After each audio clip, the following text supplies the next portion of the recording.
নমস্কার শ্রোতা বন্ধুগণ, আমি পৌমিতা। গল্পগুজরি চ্যানেলে আপনাদের সকলকে স্বাগত জানাই। আজকের গল্প সত্যব্রত রায়চৌধুরীর লেখা ভুল।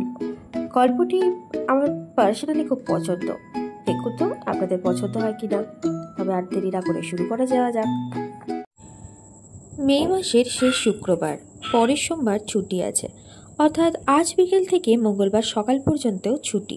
ইয়েন অফিস ছুটির পর বাড়ি ফিরছিল। স্টেশন থেকে হাঁটতে হাঁটতে আসছিল। জুলির যেন কি একটা হয়েছে। সবসময় অন্যমনস্ক, বিশেষ কথা বলে না, প্রশ্ন করলে ছোট্ট সংক্ষিপ্ত জবাব দেয়। ইয়েনকে কেমন যেন এড়িয়ে এড়িয়ে চলছে। আজ ডিনারের পর জুলিকে নিয়ে কোনো থিয়েটার বা সিনেমায় যাবে। 9:30 আগে সন্ধে হবে না। তারপর কোনো ড্রিঙ্কে যাওয়া যাবে। জুলি রাজি হলে 3 দিনের জন্য বাইরে কোথাও ঘুরেও আসবে তারা। জুলিকে আগের মতো হাসি খুশি করতেই হবে। বাড়ি পৌঁছে ইয়েন ডোরবেল বাজালো। দরজা খুলল না।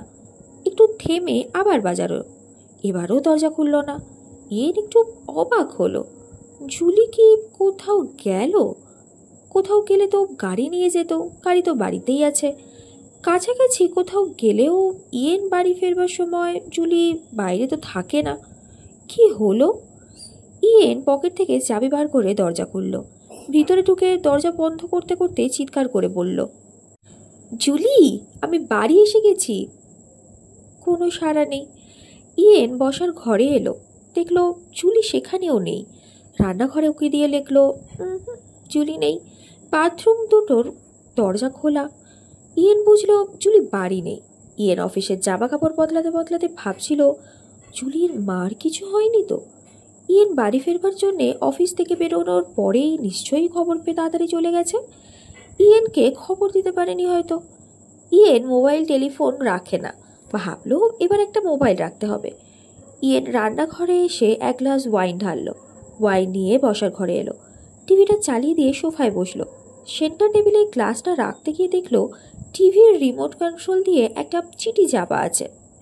জুলি চিঠি লিখে রেখে গেছে। ইয়েন চিঠিটা নিয়ে পড়তে লাগলো। চিঠি পড়তে পড়তে ইয়েনের শরীরটা শিথিল হয়ে গেল। হাত পা আলগা করে সোফায় এলিয়ে পড়ল। চোখ বুঝে ভাবতে লাগলো, এ কি হলো? জুলি এরকম একটা চিঠি লিখতে পারে? জুলি তামাশা করছে না তো? কিছুক্ষণ চোখ বুঝে নানা কথা ভাবতে লাগলো। কিছুতেই এরকম চিঠির কারণ খুঁজে পেল না। কিছুক্ষণ পরে সোজা হয়ে বসলো। চিঠিটা আরও কয়েকবার পড়ল। চিঠিটা ঠিক এই রকম। জুলি লিখেছে, প্রিয় ইয়েন, আমি তোমাকে ছেড়ে চলে যাচ্ছি। আমাকে ফিরিয়ে আনতে চেষ্টা করো না। আমি আর তোমার কাছে ফিরবো না। তোমার সঙ্গে প্রথম যেদিন আলাপ হয়েছিল সেদিন তোমার সৌজন্যে, ভদ্রতায়, তোমার উচ্চশিক্ষায় এবং তোমার সুন্দর অঙ্গসৌষ্ঠবে আমি মুগ্ধ হয়েছিলাম। ধীরে ধীরে তোমার সঙ্গে ঘনিষ্ঠ হয়েছি, তোমাকে ভালোবেসেছি এবং পরে আমরা বিয়ে করেছি। বিয়ের পর 6 মাস আমি খুবই আনন্দে ছিলাম, যেন একটা স্বপ্নের মধ্যে ছিলাম।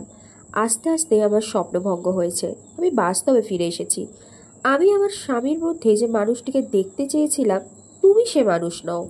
আমার মনে হয় তুমি আমাকে মনে প্রাণে গ্রহণ করতে পারোনি। তুমি আমাকে অনেক দিয়েছ, আনন্দে রাখতে চেষ্টা করেছ। সেজন্যে তোমাকে অজস্র ধন্যবাদ। আমি যে জন্য তোমার কাছে কৃতজ্ঞ। কিন্তু তুমি বুঝতে চাওনি যে আমিও একটা মানুষ, একজন মেয়ে মানুষ। এটা তুমি উপলব্ধি করনি। আমি তোমার বাড়িতে একটা মূল্যবান আসবাব বা একটা দামি খেলনার মতো, এর বেশি কিছু নয়। আমি তোমাকে আর ভালোবাসি না। যেখানে ভালোবাসা নেই সেখানে একত্র থাকা যায় না, উচিতও নয় এবং নীতিবিরুদ্ধ। তাই আমি তোমাকে ছেড়ে যাচ্ছি। আমি এখন মায়ের কাছে যাচ্ছি। পরের কথা পরে ভাববো। সবশেষে তোমাকে দুটো কথা জানাতে চাই। তোমাকে ভালো না বাসলেও তোমাকে আমি শ্রদ্ধা করি, আর আমার জীবনে এখনো অন্য কোনো পুরুষ আসেনি। তুমি ভালো থাকো, সুখী হও, এই আমার ঐকান্তিক কামনা। জুলি। পুনো, আমি ঝোঁকের মাথায় কিছু করছি না। অনেক চিন্তা করে এই সিদ্ধান্ত নিয়েছি। তুমি আমাকে ক্ষমা করতে চেষ্টা করো। ইতি, জুলি। কিছুক্ষণ চুপ করে বসে থেকে ইয়েন উঠে পড়ল। চিঠি ও ওয়াইন টেবিলে পড়ে রইল। ইয়েন শোবার ঘরে গিয়ে বিছানায় শুয়ে পড়ল। কিছু খেলো না। ইয়েন বিছানায় শুয়ে ছটফট করছিল। মেয়েরা স্বামীর প্রতি কি পেতে চায়, কি আশা করে? ইয়েন জুলিকে আর কি দিতে পারত? সাধ্যের মধ্যে থাকলে ইয়েন জুলিকে নিশ্চয়ই দিত। জুলি খোলাখুলি বলতে পারত, বলল না কেন? জুলি যদি ওকে ভালোবাসতে না পেরে থাকে তাতে তো দোষের কিছু নেই। ভালোবাসা তো জোর জবরদস্তির ব্যাপার নয়। ইয়েন ঘুমোতে পারছিল না। অনেক রাত্রি পর্যন্ত এপাশ ওপাশ করে ভোরের দিকে ঘুমিয়ে পড়ল। যখন ঘুম ভাঙল তখন 8টা বেজে গেছে। ইয়েন শুয়ে শুয়ে সমস্ত পরিস্থিতিটা চিন্তা করছিল। একটা লোকের অভাবে বাড়িটা ফাঁকা হয়ে গেল। ইয়েন উঠে পড়ল, হাত মুখ ধুয়ে ব্রেকফাস্ট বানালো। এই তো 9 মাস আগেও ইয়েন একলা ছিল, আবার একলা হয়ে গেল। এই 9টা মাসে জুলি ইয়েনকে অনেক দিয়েছে, কিন্তু এই 9টা মাস না থাকলেই বোধহয় ভালো ছিল, এত খালি খালি লাগতো না। ইয়েনের খিদে পেয়েছিল। আগের রাত্রে কিছু খায়নি। ফ্রিজ খুলে দেখতে গেল কি খাবার আছে। দেখলো জুলি ওর জন্য ডিনার রান্না করে রেখে গেছে। ইয়েন ভেবে পেল না জুলি যদি ওকে ভালো নাই বাসতে পারে তবে ওর জন্য রান্না করে রেখে গেল কেন। ইয়েন ভালো করে খেয়ে বসার ঘরে এলো। টেলিফোনটা তুলে নিয়ে সোফায় এসে বসলো। টেবিলের ওপর থেকে জুলির চিঠিটা নিয়ে আর একবার পড়ল। তারপর টেলিফোন ডায়াল করলো। নারী কণ্ঠে কথা ভেসে এলো। হ্যালো হ্যালো বারবারা, আমি ইয়েন কথা বলছি। Good morning. Good morning Ian. Julie চিঠিতে লিখেছে ও আপনার কাছে চলে যাবে। ও কি আপনার কাছে আছে? হ্যাঁ, জুলি এখানেই আছে। বেশ। জুলি আপনাকে বলেছে কি যে ও কেন এখান থেকে চলে গেল? হ্যাঁ বলেছে। ভালো। জুলি আর লিখেছে যে ও আর কখনো ফিরে আসবে না, আমি যেন ওকে ফিরিয়ে আনতে চেষ্টা না করি। হ্যাঁ, জুলি আমাকেও এই কথা বলেছে। আমি জুলিকে ফিরে আসতে বলবো না। আপনি দয়া করে জুলিকে বলতে পারেন যে আমি ওকে ফিরে আসতে অনুরোধ করব না, কিন্তু ওকে আমার কয়েকটা কথা বলার ছিল। জুলি কি আমার সঙ্গে কথা বলবে? তুমি একটু ধরো, আমি জুলিকে জিজ্ঞাসা করি। একটু পরে ইয়েন শুনতে পেল। হ্যালো, আমি জুলি কথা বলছি। Hello Julie, good morning. Good morning Ian. আমি তোমার সঙ্গে একমত, যেখানে ভালোবাসা নেই সেখানে একত্র থাকা উচিত নয়। তুমি চলে গেছো তাতে আমার কিছু বলার নেই, কিন্তু তুমি মার ওপর নির্ভরশীল হয়ে পড়বে এটাও বোধহয় ঠিক নয়। তুমি আমার আর্থিক সামর্থ্য জানো। কত টাকা হলে তোমার চলে যাবে তা যদি জানাও, আমি আমার সাধ্যমতো সে টাকা তোমাকে প্রতি মাসে পাঠিয়ে দেব। Thank you Ian. আমি তোমাকে ছেড়ে এসেছি, তোমার টাকা নিতে আমার বিবেকে লাগবে। আমি শিগগির একটা চাকরি জুটিয়ে নেব, মায়ের ওপর থাকবো না। বেশ, এবার অন্য কথা বলি। তুমি একলা এখন আছো, বেশি দিন হয়তো একলা থাকবে না। অন্য কোনো পুরুষ মানুষের সঙ্গে ঘর বাঁধতে ইচ্ছে হতে পারে। আমাদের বিবাহ বন্ধনটা যখন বাধা হয়ে দাঁড়াতে পারে তখন আমার মনে হয় আমাদের ডিভোর্স হয়ে যাওয়াটাই ভালো। তাহলে তুমি ডিভোর্সের ব্যবস্থা করো। ইয়েন টেলিফোনের উপরেই হেসে উঠল। বলল, না জুলি, আমি তো বাড়ি থেকে চলে যাইনি, তুমি বাড়ি ছেড়ে চলে গেছো। ডিভোর্সের ব্যবস্থা তুমিই করবে। বেশ, আমি করব। আচ্ছা, এবার তোমাকে একটা শেষ বক্তব্য বলি।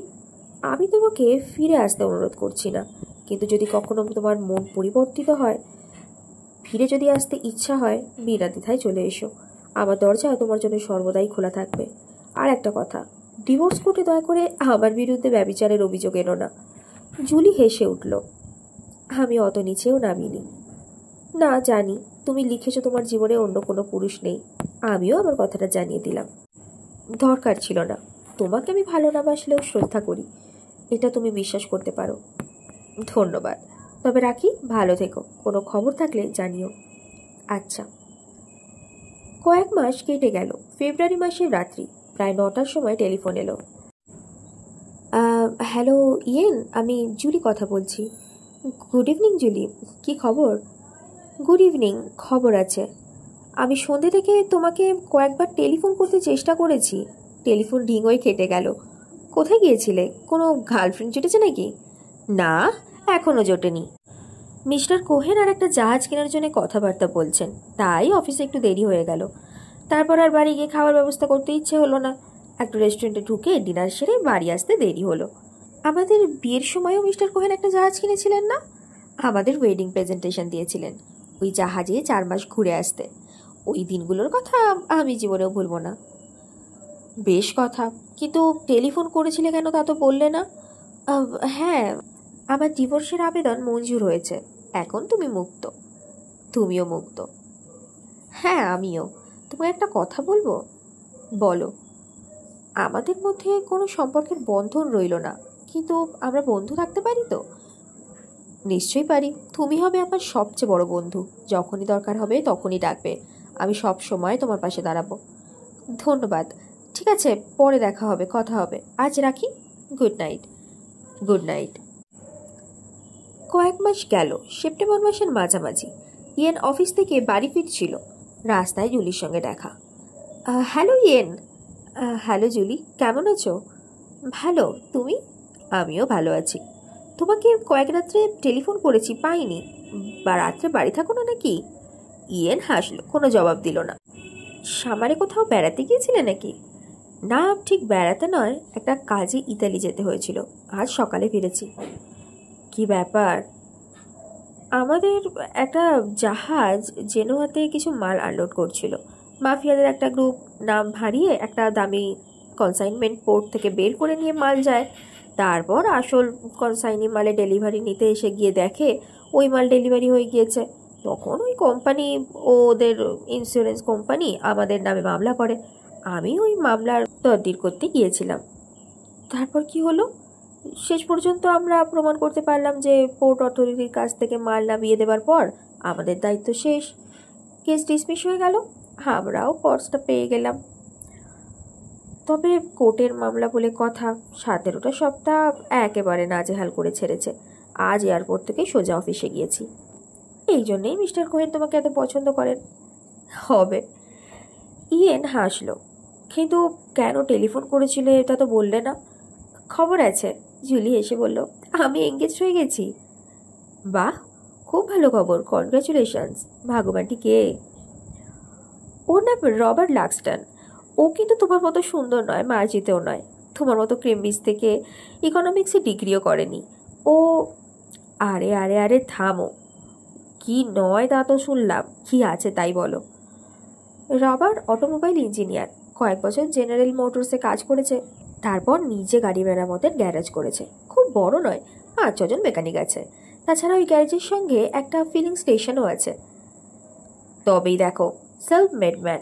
আমার মতো খাবার সংস্থান করতে পরের চাকরি করতে হয় না, বরং আরও 5-6 জন লোকের অন্ন জোগাচ্ছে। থাক, আর বিনয় করতে হবে না। শুভ দিনটি কবে? অক্টোবরের 4 তারিখ। তোমাকে কিন্তু বিয়েতে আসতে হবে। ওইটি মাপ করতে হবে জুলি। ইয়েন হেসে বলল, আর একবার তোমার বিয়েতে গিয়েছিলাম, এবারে আর যেতে চাই না। জুলির মুখখানা মুহূর্তের জন্য ম্লান হয়ে গেল। অনেক কষ্টে মুখে হাসি টেনে নিয়ে বলল, বেশ। হানিমুনে কোথায় যাবে? রবার্ট বলছিল গ্রিসে যাবে। আমি রাজি হইনি। তোমার সঙ্গে জাহাজে করে যে যে জায়গায় গিয়েছিলাম তার কোনোটাতেই আমি যেতে রাজি হইনি। রবার্টকে অবশ্য কেন বলিনি, শেষ পর্যন্ত ঠিক হয়েছে ভেরোনা যাব। রোমিও জুলিয়েটের জায়গা? জুলি হাসলো। হ্যাঁ। শোনো জুলি, হানিমুন থেকে ফিরে আসার পর টেলিফোন করো। আমি তোমাদের একদিন এন্টারটেন করতে চাই। বেশ, টেলিফোন করব। বেশি দেরি করো না, আমি হয়তো অক্টোবর মাসে আমেরিকা যাব। এখনও যদিও পাকা হয়নি। আমেরিকা কেন? মিস্টার কোহেন নিউ ইয়র্কে একটা অফিস করতে চান। এখন একটা এজেন্ট আছে, আমাদের জাহাজ আমেরিকায় বিশেষ যায় না। মিস্টার কোহেন এখন ওইদিকে সাম্রাজ্য বিস্তার করতে চাইছেন। আমি প্রাথমিক খোঁজ খবর করতে যাব আর কি। ওখানে অফিস হলে তুমি কি ওখানেই চলে যাবে? দেশে থাকবে না?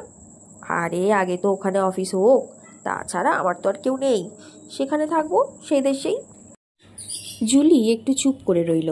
তারপর বলল, তোমাকে আর আটকাবো না, কিন্তু 4-5 মাস বাড়ি ছিলে না, বাড়িতে খাবার কিছু আছে কি? কি খাবে? ইয়েন বলল, 4-5 মাস আগে এক নাগারে বাইরে ছিলাম না, মধ্যে 3বার 2 দিন করে আসা যাওয়া করেছি। তবে তুমি ঠিকই বলেছ, বাড়িতে খাবার নেই। কোনো একটা দোকান থেকে খেয়ে নেব। কাল থেকে তো পুরনো রুটিন। ঠিক আছে, ওই কথা রইল। আজ যাই। Good night. Good night. অক্টোবরের মাঝামাঝি রাত্রি প্রায় 9টায় টেলিফোন এলো। হ্যালো ইয়েন, আমি জুলি কথা বলছি। Hello Julie, good evening. কি খবর? কবে ফিরেছো ইটালি থেকে? গুড ইভিনিং, কাল ফিরেছি। কেমন বেড়ালে? ভালোই বেরিয়েছি। ইয়েনের মনে হলো জুলির গলায় নববিবাহিতের খুশির রেশটা ঠিক ছিল না। বলল, আর কোথাও গিয়েছিলে নাকি? না, যাইনি। শোনো, তুমি টেলিফোন করতে বলেছিলে। হ্যাঁ, এই রবিবার তোমরা দুজনে আমার সঙ্গে ডিনার করতে পারবে? দাঁড়াও, রবার্টকে জিজ্ঞাসা করি। একটু পরে জুলি বলল, হ্যাঁ, রবিবার সন্ধ্যায় রবার্ট ফ্রি আছে, আমরা যেতে পারবো। বেশ, তোমরা তাহলে 6টা নাগাদ আমার বাড়িতে এসো, খানিক্ষণ গল্প সল্প করে ডিনারে যাওয়া যাবে। আমি দি নুকসে টেবিল বুক করে রাখবো, তোমার প্রিয় রেস্টুরেন্ট। হ্যাঁ, আরেকটা কথা, তোমার মা কেমন আছেন? থ্যাংক ইউ, মা ভালোই আছে। তাহলে রবিবার দেখা হবে, কেমন? Good night. Good night. রবিবার সন্ধ্যা 6টায় রবার্ট ও জুলি এলো। ইয়েন অভ্যর্থনা করে ভেতরে নিয়ে এলো। জুলি পরিচয় করে দিল, এই হচ্ছে রবার্ট আর এই হচ্ছে ইয়েন। ইয়েন রবার্টের সঙ্গে হ্যান্ডশেক করতে করতে বলল, please to meet you. So I am, but call me Robert please. Call me Ian. Ian সবাইকে নিয়ে বসার ঘরে এলো। জুলি দেখলো টেবিলের ওপর কয়েকটা প্লেটে ককটেল স্টিকে গাঁথা আনারসের আর চিজের টুকরোর স্তূপ করা, 3টি শ্যাম্পেনের ফ্লুট ও একটি বড় বাকেটে বরফের মধ্যে ডোবানো 3 বোতল শ্যাম্পেন। ইয়েন সবাইকে বসতে অনুরোধ করলো। রবার্ট মাথা ঘুরিয়ে ঘরে সাজসজ্জা লক্ষ্য করছিল। বলল, আপনার বাড়িটা তো খুব গোছানো, খুব পরিচ্ছন্ন। ইয়েন হেসে উঠল, বলল, এইসবই জুলি করেছে, আমি কিছুই করিনি। তবে কাল আর আজ 2 দিন ধরে সব পরিষ্কার করেছি, আপনারা আসবেন তাই। জুলি খুব পরিচ্ছন্ন থাকতো, ঝাড়পোছ করে গুছিয়ে থাকা পছন্দ করত, তাই আপনাদের অনারে আমি সব পরিশ্রম করেছি। জুলি এবারে সব কিউরিও, ওই সব ডেকোরেশন, অর্নামেন্ট কেনা, তোমার সাজানো সব করেছে। তুমি এসব নিয়ে যাও, তোমার নতুন সংসারে সাজাবে, আর তাই হবে তোমাকে আমার ওয়েডিং প্রেজেন্ট। না ইয়েন, এসব আমি আমার জন্য কিনিনি, তোমার পয়সায় তোমার বাড়ি সাজিয়েছি, এ আমি নিতে পারি না। ইয়েন শ্যাম্পেনের বোতল খুলে 3টে ফ্লুটে ঢাললো। 2টো ফ্লুট দুজনের দিকে এগিয়ে দিয়ে নিজের ফ্লুটটা তুলে ধরলো, তারপর টোস্ট করলো, টু দি নিউ হ্যাপি কাপল। নানা গল্পগুজবের মধ্যে 3 বোতল শ্যাম্পেন খালি হয়ে গেল। রবার্টই খেলো সবচেয়ে বেশি। জুলি রবার্টকে সাবধান করে বলেছিল, এত ড্রিঙ্ক করলে খাবে কি? রবার্ট হেসে উঠেছিল, আরে শ্যাম্পেন খেলে খিদে ভালো হয়। ইয়েন কবজি ঘুরিয়ে ঘড়ি দেখল, বলল, এবার ওঠা যাক। জুলি বলল, একটু দেরি করো, 5 মিনিট। জুলি টেবিলে রাখা প্লেটগুলো একত্র করছিল। ইয়েন বলল, জুলি থাক না ওগুলো। জুলি কোনো কথা বলল না, শুধু মুখ তুলে ইয়েনের দিকে তাকালো। ইয়েন কথা বাড়ালো না। জুলি প্লেটগুলো আর শ্যাম্পেনের ফ্লুটগুলো তুলে রান্নাঘরে এলো। ইয়েন বরফের বাকেট ও খালি বোতল 3টে নিয়ে জুলির পিছন পিছন এলো। জুলি হাতের জিনিসগুলো কিচেন সিঙ্কে নামিয়ে ধুতে আরম্ভ করে দিল। ইয়েন বলল, জুলি কি করছো? থাক না ওগুলো, আমি পরে ধুয়ে নেব। তুমি ধুয়ে রাখতে পারবে তা আমি জানি, আজ আমাকে ধুতে দাও। এরপর তো আমি তোমার বাসন আর ধুতে আসবো না কোনো দিনও। তুমি এক কাজ করো, আমি এগুলো ধুচ্ছি, তুমি একটা শুকনো কাপড় দিয়ে এগুলো মুছে রাখো। ইয়েন চুপচাপ বাসনগুলো শুকনো কাপড় দিয়ে মুছে টেবিলে রাখলো। জুলি একে একে সব জিনিসগুলো জায়গা মতো সাজিয়ে রাখলো। ইয়েন হেসে উঠল, বলল, থ্যাংক ইউ জুলি, এর দরকার ছিল না। তোমার দরকার ছিল না, আমার দরকার ছিল। চলো যাই। দি নুকস চাইনিজ রেস্টুরেন্ট, জুলির প্রিয় রেস্টুরেন্ট। ইয়েন জুলিকে নিয়ে বহুবার এখানে এসেছে, টেবিল বুক করা ছিল। ইয়েন, জুলি ও রবার্টকে নিয়ে রেস্টুরেন্টে ঢুকতেই রেস্টুরেন্টের মালিক নিজে এসে ওদের অভ্যর্থনা করে টেবিলে নিয়ে এলো। ইয়েন তার প্রিয় পৃষ্ঠপোষক। 3 জনে টেবিলে বসলো। একজন ওয়েটার ড্রিঙ্কের মেনু কার্ড দিয়ে অর্ডারের জন্য দাঁড়িয়ে রইল। জুলি বলল, আমি পাইনঅ্যাপেল জুস খাবো। ইয়েনও একটা ফ্রুট জুস নিল। রবার্ট বলল, রেড ওয়াইন। পানীয়ের পর খাবারের মেনু এলো। রবার্ট বলল, আমি চীনা খাবারের নাম জানি না জুলি, জুলি আমার পছন্দ করো। ইয়েনও বলল, আমিও ওই কথাই বলি, জুলি তুমি খাবারের অর্ডার করো। খাবার এলো। খেতে খেতে গল্প হচ্ছিল, পেট্রোলের দাম, ইন্স্যুরেন্স কোম্পানির লোকেরা কিভাবে এস্টিমেট কেটে দেয়, ভিএটি ইন্সপেক্টরসরা কিভাবে খাতা তছনছ করে, ইত্যাদি ইত্যাদি। বক্তা প্রধানত রবার্ট বিশেষ খাচ্ছিল না, পানীয়ের ওপরেই ঝোঁক ছিল বেশি। ইয়ের লক্ষ্য করল রবার্টের বোতল শেষ হয়ে গেছে। ইশারায় ওয়েটারকে ডাকলো। ওয়েটার কাছে এলে রবার্টকে বলল, এবার কি ড্রিঙ্ক নেবে বলো। রবার্ট ওয়েটারকে বলল, হুইস্কি। জুলি বলল, রবার্ট এখন হুইস্কি খাবে? রবার্ট এসে বলল, আরে তাতে কি হয়েছে, বিনা পয়সায় বুঝু, রোজ তো আর জোটে না, আজ পাওয়া গেল একটু খেয়ে নি। রবার্ট হো হো করে হেসে উঠল। হুইস্কি খাবার পর রবার্টের একটু একটু করে নেশা শুরু হলো। বলল, ইয়েন তুমি বিয়ে করনি কেন? একটা বিয়ে করেই ফেলো। জুলি, ইয়েনকে বিয়ে করতে বলো। উপায়ন্তর না দেখে জুলি বলল, ইয়েন তুমি বিয়ে করো। রবার্ট বলে চলল, দেখো ইয়েন, তোমার সঙ্গে আমার একটা মিল আছে, কি বলো তো? ইয়েন বলল, তাই নাকি? আমি জানি না। জানো না? তোমার বউ পালিয়ে গেছে, আমারও বউ পালিয়ে গেছে। তোমার বউকে আমি বিয়ে করেছি, তুমিও শালিকে বিয়ে করতে পারো। যতদূর জানি ও এখনো বেওয়ারিশ। ওকে বিয়ে করবার আগে ধরে ফেলো। শ্যালি ভালো মেয়ে, আমি গ্যারেন্টি দিচ্ছি। ওর ভাইটা মহাপাজি, ওকে আমি ছাড়বো না। সুযোগ পেলে এমন শিক্ষা দেব যে জীবনে ভুলবে না। আমার সঙ্গে চালাকি? রবার্ট ক্রমশ উত্তেজিত হয়ে উঠেছিল। জুলি আস্তে আস্তে উঠে এসে রেস্টুরেন্টের মালিককে বলল, ওই ভদ্রলোক একেবারে ড্রাঙ্ক, একটা ব্যবস্থা করুন। মালিক বললেন, ঠিক আছে, আপনি গিয়ে বসুন, আমি দেখছি। জুলি এসে নিজের জায়গায় বসলো। একটু পরে মালিক রবার্টের পাশে এসে দাঁড়ালেন। রবার্ট মুখ তুলে জিজ্ঞেস করল, কি চাই? মালিক মাথা নিচু করে রবার্টের কানের কাছে ফিসফিস করে বললেন, রেস্টুরেন্টের বাইরে পুলিশ ঘোরাঘুরি করছে, কি হয়েছে বুঝতে পারছি না। বোধহয় কোনো রেড হবে, আপনারা ধীরে ধীরে বেরিয়ে যান। রবার্ট তড়াক করে উঠে দাঁড়ালো। পুলিশ? চলো চলো, বেরিয়ে চলো। রবার্ট কোনো ক্রমে টলতে টলতে বেরিয়ে এলো। মালিক ইয়েনকে বলল, এখন চলে যান, বিল পরে মেটালেই হবে। জুলি ও ইয়েন রবার্টকে গাড়িতে তুলল। রবার্টের তখনও পুলিশের ভয় কাটেনি। পুলিশকে নানা কটূক্তি করতে লাগলো। ইয়েন বলল, জুলি, আমি তোমাদের বাড়িতে পৌঁছে দিচ্ছি, তুমি কাল এসে গাড়ি নিয়ে যেও। রবার্ট ও জুলিকে পৌঁছে দিয়ে ইয়েন বাড়ি ফিরছিল। ভাবলো জুলি বোধহয় ঠিক লোককে বিয়ে করেনি। জুলির জন্যে মনটা খারাপ হয়ে গেল। একটা আনন্দের বিকেলে এরকম নিরানন্দের মধ্যে শেষ হবে ইয়েন ভাবতে পারেনি। 25শে ডিসেম্বর সকাল প্রায় 9টা। ইয়েন বসার ঘরে এসে টেলিফোনটা তুলে একটা সোফায় এসে বসলো। তারপর ডায়াল করলো। ফোনটা রিং করার শব্দ পেল। পরক্ষণে বুঝতে পারলো ওপান্তে কেউ রিসিভার তুলেছে। ইয়েন বলল, hello Julie, good morning, merry Christmas. Merry Christmas to you Ian, merry Christmas. তারপর বলো, কি খবর? খবর ভালোই, তুমি কেমন আছো? রবার্টকে আমার মেরি ক্রিসমাস জানিও। হ্যাঁ অবশ্যই, তবে ক্রিসমাসের ঘুম ভাঙলে হয়। কাল ক্রিসমাস ইভ করে ভোর 2টোয় বাড়ি ফিরেছে। আরে তাতে কি হয়েছে, বছরের একটা দিন, ক্রিসমাস ইভ বলে কথা, একটু ফুর্তি তো করতেই পারে। তা পারে। শোনো, তোমার সঙ্গে আমার একটু বিশেষ দরকার আছে। আমি ভেবেছিলাম তুমি আমেরিকা চলে যাচ্ছ।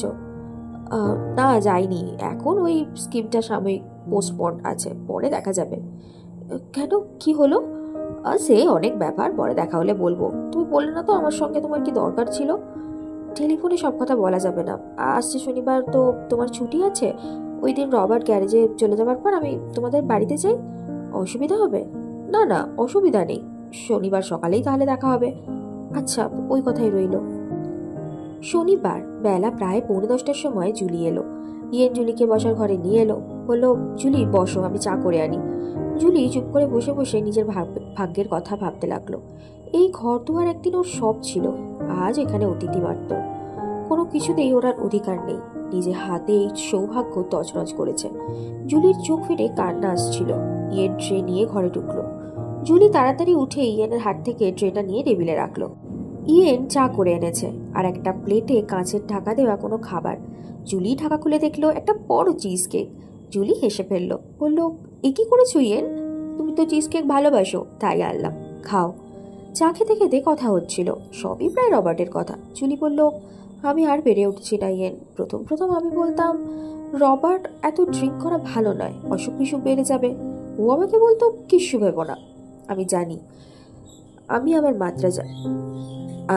মাত্রা জানি। ক্রমশ মাত্রা ছাড়াতে আরম্ভ করলো। আমি একদিন বললাম, তুমি তো বলো তুমি তোমার মাত্রা জানো, তবে মাত্রা ছাড়িয়ে যাচ্ছ কেন? ও রেগে গিয়ে বললো, কে বলে আমি মাত্রা ছাড়িয়ে যাচ্ছি? তুমি মুখ সামলে কথা বলবে। আর তুমি এত কথা বলার কে? তুমি তো আমার মা নাও। আজকাল প্রায় নেশাগ্রস্ত হয়ে বাড়ি ফেরে। আমি আর কিছু বলি না, বললেই অশান্তি। কি করব কি জানি, এভাবে থাকলে তো আমি মরেই যাব। ইয়েন, তুমি বলে দাও আমি কি করব। আমি জানি যদি কেউ আমায় রাস্তা দেখাতে পারে তাহলে সেটা শুধু তুমি। তুমি ছাড়া আমার আর কেউ নেই যার কথা আমি শুনতে পারি। ইয়েন কিছুক্ষণ চুপ করে রইল। তারপর বলল, দেখো জুলি, তোমাদের স্বামী স্ত্রীর মধ্যে আমার কথা বলাটা উচিত নয়, এতে ভুল বোঝাবুঝির আশঙ্কা থাকে। আমি শুধু বলি ধৈর্য ধরে থাকো, দেখো হয়তো আপনিই শুধরে যাবে। সিম্প্যাথিতে অনেক কাজ হয়। রবার্টের কোনো ভাই বা বোন বা কোনো নিকট আত্মীয় নেই? তাদের কারোর সঙ্গে দেখা করাতে পারো তো। তবে রবার্টের বিরুদ্ধে অভিযোগ করছো, এটা যেন রবার্ট মনে না করে, তাতে উল্টো ফল হবে। আর তো ভেবে পাচ্ছি না তোমাকে যে কি বলি। জুলি কিছুক্ষণ চুপ করে বসে রইল। একটু পরে বলল, আমি বেশ চেষ্টা করে যাব। তুমি যেমন বললে তেমনই চলতে চেষ্টা করব। আমার নিজের জীবন আমাকেই চালাতে হবে, কিন্তু আমি যখন পেরে উঠবো না তখন আবার তোমার কাছে আসবো। আর যাই। জুলি চলে গেল। জুলির জন্যে ইয়েনের মনটা খুব খারাপ হয়ে রইল। মাস 2 পরে শনিবার, প্রচন্ড ঠান্ডা, ঝিরঝির করে বরফ পড়ছে। ইয়েন বসার ঘরে ফায়ার প্লেসে আগুন ধরিয়ে একটু দূরে বসে আগুন পোহাচ্ছিল আর কফি খেতে খেতে টিভি দেখছিল। ডোরবেল শুনে চমকে উঠল। এই ঠান্ডায় কেউ আসতে পারে, ও তো ভাবতে পারেনি। দরজা খুলে দেখলো জুলি। আরে আরে আরে, কি ব্যাপার? তাড়াতাড়ি ভেতরে এসো। জুলি ভেতরে এলো। ইয়েন ওর গা থেকে ওভারকোট খুলে নিয়ে বরফ ছেড়ে রেডিয়েটারের উপরে ছড়িয়ে দিল। জুলি চুপ করে দাঁড়িয়েছিল। ইয়েন জুলিকে নিয়ে বসার ঘরে এনে বসালো। রান্নাঘর থেকে একটা কাপ এনে কফি ঢেলে জুলিকে দিল। বলল, কফি খাও, শরীর গরম হবে। Thank you Ian. আমি। জুলি আর কিছু বলতে পারল না। দু হাতে মুখ ঢেকে হাউ হাউ করে কেঁদে উঠল। জুলি একটু শান্ত হবার পর ইয়েন বলল, এবার আস্তে আস্তে বলো কি হয়েছে। তার আগে কফি খেয়ে নাও। আমি আরেক পট কফি বানিয়ে আনি। তুমি একটু বসো। না ইয়েন, তুমি বসো। হ্যাঁ, আমি কফি বানিয়ে আনি। জুলি উঠে দাঁড়ালো। ইয়েন বাধা দিল না, একটু অন্যমনস্ক হোক। কফি খেতে খেতে জুলি কথা বলছিল। ইয়েন, আমি আমি আর পেরে উঠছি না। রবার্ট এবার মারধর করতে আরম্ভ করেছে। একদিন রাতে আমায় মারতে মারতে এসেছিল। আমি বাথরুমের দরজা বন্ধ করে বসেছিলাম। সমস্ত রাত ভয়ে ভয়ে কাটিয়েছি। একদিন তো গ্লাস ছুঁড়েও মেরেছিল। আমার কপালে লেগে কপালটা কেটে গেছে। পরদিন গ্যারেজের একটা ছোকরা বাড়িতে এসেছিল। রবার্ট কি একটা জিনিস বাড়িতে ফেলে গেছিল, সেটা নিতে এসেছিল। আমার কপালে স্টিকিং প্লাস্টার দেখে ও কি হয়েছে বুঝে নিল। ও তো আমাকে অনেক কথাই বলল, সব তোমাকে বলছি। ও আমাকে অনুরোধ করে গেল যেন রবার্ট না জানতে পারে যে আমি ওর কাছ থেকে এগুলো শুনেছি। আমি জানতাম রবার্ট আমার আগে শ্যালিকে বিয়ে করেছিল। রবার্ট বলেছিল যে রবার্ট অত রাত পর্যন্ত গ্যারেজে থাকে বলে শ্যালি সেটা পছন্দ করে না। এই নিয়ে নাকি ওদের মনোমালিন্য হয় এবং পরে ডিভোর্সও হয়ে যায়। গ্যারেজের ছেলেটার কাছে তো আমি অন্য কথা শুনলাম। রবার্ট নাকি শ্যালিকে মারধর করতো। একদিন তো শ্যালি মার খেয়ে ওর মায়ের কাছে চলে যায়। সেই সময় শ্যালির বড় ভাই ওখানে ছিল। ও সব শুনে এসে রবার্টকে শাসিয়ে যায় যে রবার্ট যদি আর কোনোদিন ওর বোনের গায়ে হাত তোলে তাহলে ও রবার্টকে শিক্ষা দেবে। কিন্তু তাতে কোনো কাজ হয়নি। রবার্ট আর একদিন রাত্রে শ্যালিকে প্রচণ্ডভাবে মারধর করে। শ্যালির ভাই পরদিন গ্যারেজে এসে রবার্টকে কলার ধরে ঘরে থেকে টেনে বাইরে নিয়ে আসে। তারপর সব মেকানিকদের সামনে রবার্টকে প্রচণ্ড মার দেয়। চর, ঘুষি, লাথি কোনোটাই বাকি রাখেনি। রবার্টের নাক মুখ পুরো থেতলে গিয়েছিল। শ্যালি আর ফিরে আসেনি। রবার্ট শ্যালির ভাইয়ের নামে থানায় লালিশ করে। পরে ব্যাপারটা কোর্টে যায়। জাজমেন্টে জাজ শ্যালির ভাইকে ধমক দেয়, বলে যে প্রভোক্ট হয়ে মারার জন্য তোমাকে কোনো শাস্তি দিলাম না, কিন্তু সাবধানে থেকো। এরপরে কাউকে মারধর করলে প্রচন্ড সাজা পাবে। শ্যালির ভাই একটা নাইট ক্লাবের বাউন্সার। আমার যদি একটা এরকম বাউন্সার ভাই থাকতো। যাই হোক, জজ পুলিশকে বলে দিল রবার্টের ওপর নজর রাখতে, বেচাল দেখলে কোর্টে নিয়ে আসতে। সেই থেকে রবার্ট পুলিশকে ভয় পেত। এখন আস্তে আস্তে ভয় কেটে গেছে, নিজ বুদ্ধি ধরেছে। এই কোর্ট কেসের পর রবার্ট কিছুদিন খুব ভালো ছিল। ড্রিঙ্ক করা বন্ধ করে দিয়েছিল, অত্যন্ত ভদ্র ব্যবহার করত। এই সময় আমার সঙ্গে ওর আলাপ হয়। আমি ওর ইতিহাস জানতাম না। এখন খুব বিপদে পড়ে গেছি। জুলি চুপ করলো। ইয়েনও কিছুক্ষণ চুপ করে রইল। একটু পরে বলল, দেখো জুলি, তোমাকে আগেই বলেছি যে তোমাদের স্বামী স্ত্রীর মধ্যে মধ্যস্থতা করা আবার উচিত নয়। তাতে ভুল বোঝাবুঝির আশঙ্কা থাকে। আমি শুধু বলতে পারি ধৈর্য ধরে চেষ্টা করে যাও, হয়তো সময় সব কিছু ঠিক হয়ে যাবে। আর কি করে চেষ্টা করব বলো? আমি তো আমার সাধ্যমতো চেষ্টা করে যাচ্ছি, কিন্তু কিছুই তো হচ্ছে না। আর কি করে যে চেষ্টা করতে পারি? বেশ, তোমাকে একটা কথা বলি, একটু ভেবে দেখো। তুমি শ্যালির সঙ্গে দেখা করো। শ্যালির থেকে জেনে নাও ওই মেকানিক ছোকরা তোমাকে যা বলেছে তার কতটা সত্যি। দেখো, যদি দেখো শ্যালিও ওই একই কথা বলে, তাহলে বুঝবে যে তুমি যেটা জেনেছো সেটা ঠিক। তুমি তখন ধীরে ধীরে, যখন রবার্ট প্রকৃতস্থ থাকবে, রবার্টকে জানিয়ে দেবে যে তুমি রবার্ট ও শ্যালির ইতিহাস সম্বন্ধে সব জানো। শ্যালির ভাইয়ের কথা, কোর্ট কেসের কথা, কোর্টের জাজমেন্টের কথা সবই তুমি জেনে গেছো। রবার্ট পুলিশকে ভয় করে, তো তোমার কথা শুনলেও হয়তো পুলিশের ভয় নিজেকে শুধরে নেবে। তবে তুমি নিজে পুলিশে যেতে পারো সেরকম কিছু বলো না, তাতে অন্য বিপত্তি হতে পারে। জুলি চুপ করে শুনল, একটু ভেবে বলল, বেশ, শেষ চেষ্টা করে দেখি। ভালো হলেই ভালো, তাহলে কি করবো আমি জানি না। আজ উঠি, উইশ মি লাক। বেশ, গুড লাক। মাস 2 পরে একদিন জুলির সঙ্গে দেখা। ইয়েন বলল, হ্যালো জুলি, কি খবর? Good morning. Good morning yen. ভালো খবর কি মতো বুঝি না। রবার্ট ড্রিঙ্ক করা কমিয়ে দিয়েছে, একেবারে যাবেনি, তবে মাতলামিটা করে না, সোবারই থাকে। তবে আমার সঙ্গে কথা বলা বন্ধ করে দিয়েছে। আমরা দুইজনে একই বাড়িতে দুটি আলাদা প্রাণী বাস করি। বাড়িতে টাকা করে যেমন দিত তেমনি দিয়ে যায়, কোনো দরকারে কিছু বললে টেবিলের ওপর টাকা রেখে যায়, আমার সঙ্গে কথা বলে না। কদিন চলছে এরকম? প্রায় 5-6 সপ্তাহ হলো। সবকিছু ঠিক হয়ে যাবে, আর কিছুদিন ধৈর্য ধরে থাকো। জুলি হাসলো, ম্লান হাসি। সব মানুষের ধৈর্যের একটা সীমা আছে, আমারই ধৈর্যের সীমা নেই। দেখি এভাবে আর কতদিন থাকতে পারি। তুমি ঠিক পারবে, সব ঠিক হয়ে যাবে। বেশ, আজ যাই, পরে দেখা হবে। Good day. Good day Julie. বেশি দিন গেল না, সপ্তাহ 2 পরে এক শনিবার খুব ভোরে ডোরবেলের শব্দে এনের ঘুম ভেঙে গেল। ভাবলো ভুল শুনেছে, এখনো ভালো করে আলো হয়নি, এত করে কে আসবে? কিন্তু না, উপর্যুপরি বেল শুনে ইয়েন উঠে পড়ল। ড্রেসিং গাউনটা গায়ে দিয়ে নিচে নেমে এসে দরজা খুলল। জুলি! জুলি রুস্কো খুস্কো উদ্ভ্রান্তের মতো চেহারা দেখে ইয়েন ভয় পেয়ে গেল। চিৎকার করে বলল, কি হয়েছে জুলি? ভেতরে এসো। জুলি ভেতরে এলো। ইয়েন জুলিকে ধরে এনে বসার ঘরে বসালো। জুলি সোফায় বসে 2 হাতে মুখ ঢেকে হাউ হাউ করে কাঁদতে লাগলো। ইয়েন কোনো কথা বলল না, চুপ করে বসে রইল। কিছুক্ষণ কান্নার পর জুলি একটু সুস্থ হলো। ইয়েন আস্তে আস্তে জিজ্ঞেস করলো, কি হয়েছে জুলি? রবার্টকে পুলিশে ধরে নিয়ে গেছে। পুলিশে ধরে নিয়ে গেছে? কি হয়েছিল? কাল সন্ধ্যে 8টার পর রবার্ট যেমন পাবে যায় তেমনি পাবে গিয়েছিল। ওখানে ওর এক পুরনো বন্ধুর সঙ্গে দেখা। দুজনে মিলে প্রচুর ড্রিঙ্ক করে, দুজনেরই নেশা লেগে যায়। বার টেন্ডার ওদের আর ড্রিঙ্ক দিতে অস্বীকার করে। ওরা বার থেকে টেন্ডারকে গালাগালি শুরু করে। বার টেন্ডার ওদের দুজনকে জোর করে পাব থেকে বের করে দেয়। তখন ওরা ঠিক করে গাড়ি নিয়ে অন্য পাবে যাবে। রবার্ট গাড়ি চালাচ্ছিল, তখন রাত 9:30। একটা মেয়ে একটা বাগিতে করে বাচ্চা ঠেলে নিয়ে রাস্তা পার হচ্ছিল। রবার্ট ওদের চাপা দিয়ে দেয়। মেয়েটা আর ওর বাচ্চাটা ওখানেই মারা যায়। রবার্টের গাড়ি স্কিড করে ফুটপাতের উপরে উঠে যায়। ওইখানে একটা গাছের সঙ্গে ধাক্কা লেগে গাড়িটা চুরমার হয়ে যায়। রবার্টের বন্ধু ওখানে মারা যায়। রবার্ট প্রচণ্ড চোট পেয়ে অজ্ঞান হয়ে যায়। পুলিশ, ফায়ার ব্রিগেড ও অ্যাম্বুলেন্স এসে পড়ে। ফায়ার ব্রিগেডের লোকেরা দরজা কেটে রবার্টকে বের করে আনে। পুলিশ তো ওকে অজ্ঞান অবস্থায় হাসপাতালে নিয়ে আসে। ভোর 3টের পর রবার্টের জ্ঞান হয়। পুলিশ ভোর 4টের সময় আমাকে খবর দেয়। পুলিশের কাছ থেকে যা জানলাম তা হচ্ছে এই, রবার্ট সুস্থ হলে পুলিশ ওকে ধরে নিয়ে পুলিশ কাস্টাডিতে রাখবে। তারপরে ওর নামে ড্রিঙ্ক ড্রাইভিং ও ম্যানস্লটারের চার্জ আনবে। পুলিশ বলছে যে ড্রিঙ্ক ড্রাইভিং এর জন্য পুলিশ ওর লাইসেন্স কেড়ে নিয়েছিল। রবার্টের গাড়ি চালাবার লাইসেন্স ছিল না। চুপ করে সব কথা শুনলো। একটু পরে বলল, এখন তুমি কি করবে? তুমি বলে দাও কি করা উচিত।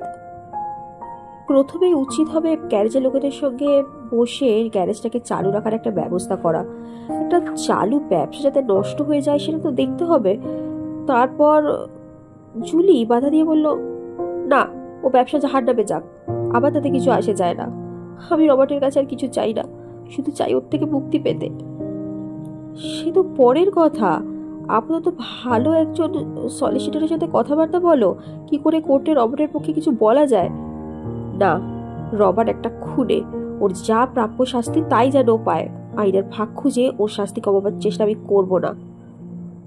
তাহলে তোমাকে আর কি বলতে পারি সেটাই তো বুঝতে পারছি না। দুজনে কিছুক্ষণ চুপ করে রইল। একটু পরে জুলি বলল, আমি কি করব ঠিক করে ফেললাম। কি ঠিক করলে? পুলিশ রবার্টের নামে কোর্টে কেস আনলেও আমি ডিভোর্সের আবেদন করব। রবার্টের পুরো ইতিহাস শোনার পর ডিভোর্স পেতে অসুবিধা হবে না। এখন উঠি। রবার্টের বাড়ির চাবি হাসপাতালে রবার্টকে দিয়ে বলে যাব যে ওর সঙ্গে আমার আর কোনো সম্পর্ক রইল না। ডিভোর্স পেলে ভালো, না পেলেও এই শেষ, আমি মায়ের কাছেই থাকবো। জুলি চলে গেল। প্রায় মাস 2 পরে একদিন ভোরে জুলি টেলিফোন এলো। জুলি ডিভোর্স পেয়ে গেছে, রবার্টের 7 বছরের জেল হয়েছে। ইয়েন বলল, তোমাকে সমবেদনা জানাবো না কনগ্রাচুলেশন বুঝতে পারছি না। কিছুই করতে হবে না, আমি ভালো আছি, খুব হালকা মনে আছি। বেশ ভালো, ইয়েন হাসতে হাসতে বলল, তবু সাবধানে থেকো। এবার যার সঙ্গে আলাপ হবে তাকে ভালো করে জেনে নিও। না ভেবে চিন্তে কিন্তু ঝাঁপ দিয়ে 2 বার ঠকেছ। হ্যাঁ, আমি কতটা ঠকেছি তা আমার থেকে বেশি কেউ জানে না। যাক, তোমার সঙ্গে কবে দেখা হবে?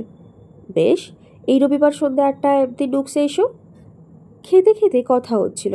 জুলি বলল, আমি যা করি সবই ভুল। আমার মতো একটা অল্প শিক্ষিত সাধারণ মেয়ের পক্ষে তোমার মতো উচ্চশিক্ষিত মার্জিত লোকের সঙ্গে অন্তরঙ্গ হওয়ার চেষ্টা করাই প্রথমত আমার ভুল। তোমাকে ছেড়ে আসাও তার চেয়ে বড় ভুল। রবার্টকে বিয়ে করাও মস্ত ভুল। আমি শুধু ভুল করেই চলেছি। ইয়েন বলল, পিছনে না তাকিয়ে সামনে দেখাও। ভুল সবাইরই হয়, ভুল বড় কথা নয়, শোধরানোটাই বড় কথা। খাওয়া শেষ হলে জুলি বাড়ি ফিরে গেল। ইয়েনও নিজের বাড়ি গেল। রাত্রি প্রায় 10:30টায় টেলিফোন এলো। জুলি বলল, ঘুম ভাঙালাম নাকি? না না, এখনো ঘুমোইনি। কি ব্যাপার? আমি আমার ভুল শোধরাতে চাই। বুঝতে পারলাম না। দেখো ইয়েন, নতুন বিয়ে করা যুবক যুবতীরা পরস্পরের ঘনিষ্ঠ সান্নিধ্য চায়, সেভাবেই তারা পরস্পরকে ভালোবাসা জানায়। কিন্তু তোমার মার্জিত উচ্ছ্বাসিত সংযত ব্যবহারকে আমি নিষ্প্রিয় উদাসীনতা বলে ভুল করেছিলাম। আমি আমার ভুল বুঝতে পেরেছি। আমি তোমার কাছে ফিরে যেতে চাই। ইয়েন উত্তর দিল না। জুলি অসহিষ্ণু গলায় জিজ্ঞাসা করলো, কি হলো ইয়েন? ইয়েন বলল, আবার ভুল হবে। না না, এবার আর আমার কোনো ভুল হবে না। আমি তোমার কথা বলিনি, আবার ভুল হবে। কেমন লাগলো আজকের গল্প তা জানি একটি কমেন্ট করবেন। লাইক আর সাবস্ক্রাইবের কথা নাই বা বললাম। ধন্যবাদ।